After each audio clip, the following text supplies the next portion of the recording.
Hello guys, welcome to my YouTube channel. Guys, आज मैं आई हुई हूँ पार्क। तो पार्क काफ़ी सुंदर है और काफ़ी अच्छी अच्छी चीज़ें भी हैं यहाँ पे। मैं आपको पार्क दिखाती हूँ। आज अभी शाम का टाइम है, करीबन 5 बज रहे हैं अभी। और मैं पार्क आई हुई हूँ, मेरी दीदी की बेटी और मैं, हम पार्क आए हुए हैं। और मैं आपको पार्क दिखाती हूँ पार्क कैसा है। पार्क का व्यू कुछ इस तरीके का है।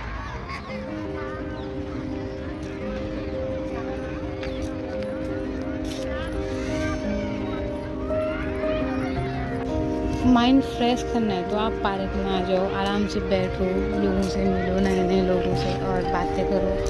और सबसे अच्छा है ताज़ी हवा जो है वो, इसमें ताज़ी हवा है, सब कुछ है, बहुत सारी शांति है यार। काफ़ी अच्छी जगह है, एकदम शांत माहौल।